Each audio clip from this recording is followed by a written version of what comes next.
Good evening. വലിയൊരു എക്സ്പീരിയൻസിലൊന്നും ഒതുങ്ങുന്നില്ല. കാരണം അതുകൊണ്ട് ശശിയുടെ വളരെ നല്ല രീതിയിൽ അതൊക്കെ ഒത്തിരി കാര്യങ്ങൾ സംസാരിച്ചിട്ട്. എൻ്റെ പേര് അത്താഫ് എന്നാണ്. ഞാൻ വരുന്നത് കാലിക്കറ്റ് യൂണിവേഴ്സിറ്റിക്ക് അടുത്താണ് വരുന്നത്. ബിസിനസ്സുമായിട്ട് അസോസിയേറ്റ് ചെയ്ത വർക്ക് ചെയ്ത് തുടങ്ങിയിട്ട് ഈ ബിസിനസ്സിനകത്ത് എന്നെ സ്പോൺസർ ചെയ്തത് റഫീഖ് സാറാണ്.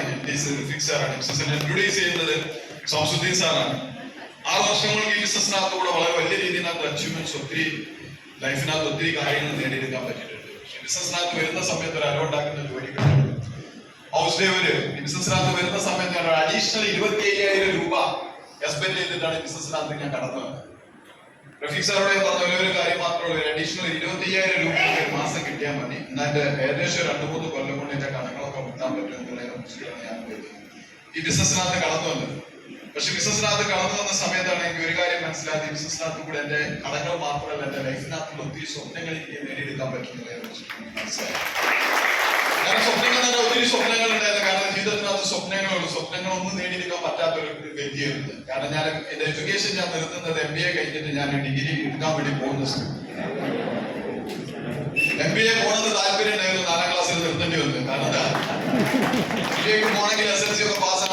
വലിയ ബുദ്ധിമുട്ടുള്ള കേസാണ്. അതുകൊണ്ട് 4ാം ക്ലാസ്സിൽ തന്നെ 7 കൊല്ലം കൊണ്ട് പഠിച്ചിട്ട് ഞാൻ MBA എടുത്തു.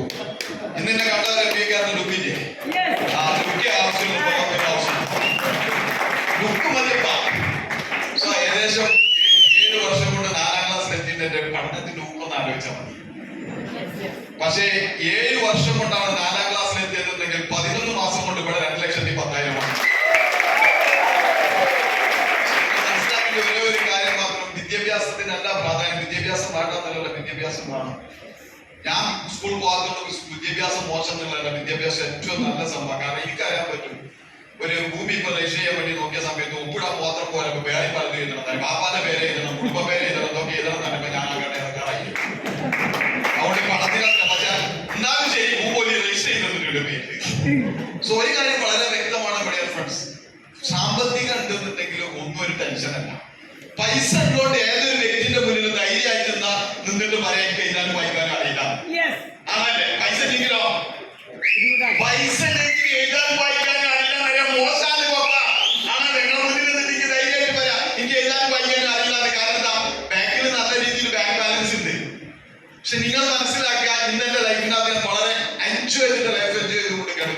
ഞാൻ ആവശ്യം ജീവിച്ചു കൊടുക്കും. കാരണം ഞാൻ ബിസിനസ്സിനകത്ത് കടന്നു വരുന്ന സമയത്ത് ഭാര്യമാരെന്നറിയാൻ ഒരു ഭാര്യ, മക്കളായിക്കോട്ടെ ഭാര്യയായിക്കോട്ടെ എന്ത് തന്നെ ചോദിച്ചു കഴിഞ്ഞാലും നേടിക്കൊടുക്കാൻ പറ്റാത്തൊരു സിറ്റുവേഷനിലായിരുന്നു ഞാൻ എന്റെ ജീവിതത്തിനകത്ത് പോയിരുന്നത്. കാരണം കടത്തിൽ നിന്നും കടബാധ്യതയിലേക്ക് ഇങ്ങനെ 8ഓളം ബിസിനസ് ചെയ്തിട്ട് ഞാൻ ഈ ബിസിനസ്സിനകത്ത് വരുന്നതിന്റെ മുന്നേ 8 ബിസിനസ് 8 നേരം പൊട്ടിയിട്ട് വാടക കോട്ടേഴ്സിൽ ഓൾമോസ്റ്റ് 9 വർഷം വാടക കോട്ടേഴ്സിൽ ഞാൻ താമസിച്ചിട്ടുണ്ട്. ഈ സമയത്ത് എന്റെ ജീവിതത്തിനകത്ത് വളരെ വലിയ രീതിയിനകത്തുള്ള സ്ട്രഗിൾസ് ഞാൻ അനുഭവപ്പെട്ടിട്ടുണ്ട്. ഒരു ദിവസത്തെ ഭക്ഷണത്തിന് പോലും പ്രയാസപ്പെട്ടിട്ടുണ്ട്. ചോറ് വഹിക്കാൻ എന്റെ ജീവിതത്തിനകത്ത് പുതിയ കാലഘട്ടങ്ങൾ ഉണ്ടായിട്ടുണ്ട്. 5 രൂപ സാലറിക്ക് വേണ്ടി ഞാൻ അധ്വാനിച്ചതാണ്. ആ സമയത്ത് വീട്ടിൽ പ്രയാസങ്ങളും പ്രതിസന്ധികളും ഉണ്ടായിട്ടുണ്ട്. ഒരു ദിവസത്തെ ആഹാരത്തിന് എന്റെ വീട്ടിൽ പ്രയാസങ്ങളുള്ള സമയത്ത് ഞാൻ മനസ്സുകൊണ്ട് ആഗ്രഹിച്ച ഒരു ആഗ്രഹം മാത്രമല്ല, എന്റെ മക്കൾ ഈ രീതിയിൽ ജീവിക്കാൻ പാടില്ല.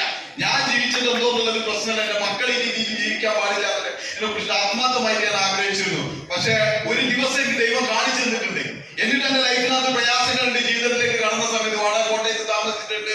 സാമ്പത്തിക പ്രയാസങ്ങൾ ഒത്തിരി വന്നിട്ട് എന്റെ വൈഫ് പോലും എന്ത് ചെയ്തിട്ടുണ്ട്, ആത്മഹത്യക്ക് വരെ തയ്യാറായിട്ടുണ്ട്. എന്റെ കൂടെ ജീവിച്ചിട്ട് മടുത്തിട്ടുണ്ട്. പക്ഷെ ഇന്ന് നിങ്ങൾ ആലോചിച്ച് നോക്കുക, ഭാര്യന്റെ കൂടെ ജീവിച്ചിട്ട് പൂതിയിട്ടിട്ടാണ് പറയുന്നത്. കാരണം സാമ്പത്തിക ജീവിതത്തിലേക്ക് ഞാൻ യഥാർത്ഥത്തിൽ കടന്നത് 3 കൊല്ലമായിട്ടുള്ളൂ. അതിന്റെ മുന്നേ വരെ സാമ്പത്തിക ജീവിതമായിരുന്നു, ഒരു സാമ്പത്തിക ജീവിതമായിരുന്നു. കാരണം ഭാര്യ നോക്കിട്ട് മതിയായിരുന്നു. നമ്മളെപ്പോഴും പാടുന്ന ഒരു പാട്ടിന്റെ എന്താണ്, പൂമുഖവാതിൽക്കൽ പൂന്തിങ്കളാണ് ആര്? ഒരു സംശയം? ഭാര്യ. എന്റെ ഭാര്യ പൂന്തിങ്കളായിരുന്നു. എപ്പോ 3 കൊല്ലം മുന്നേ. അതിന്റെ മുന്നേ വാതിലിട്ട് തുറക്കും, ഒരു ഭദ്രകാലത്ത് വരും, ഒരു പോക്കാണ്ട് പോകും. ഇതായിരുന്നു എന്റെ ലൈഫിനകത്ത് ആദ്യം ഉണ്ടായിരുന്നത്. പക്ഷെ ഇന്ന് നിങ്ങൾ ആലോചിച്ച് നോക്കാം, പൈസ ഉണ്ടായ അത് പൂന്തിങ്കൾ തന്നെ, യാതൊരു സംശയമില്ല. എന്താണ് ഞാൻ പറയുന്നത്, എസ്പെഷ്യലി ഞാൻ പറയും ശരിക്കുള്ള ഒരു ജീവിതം എനിക്ക് കിട്ടിയത് ഞാൻ ഈ മൈഗ്രേഷൻ ബിസിനസ്സിനകത്ത് വന്ന് കഴിഞ്ഞ 3 കൊല്ലമാണ് ഞാൻ ശരിക്കും ലൈഫ് ഞാൻ മുമ്പ് ഞാനിങ്ങനെ ആലോചിച്ചിട്ട് ഇപ്പത്തിന്റെ 6 അടിന്റെ കട്ടില് വരുന്നത്.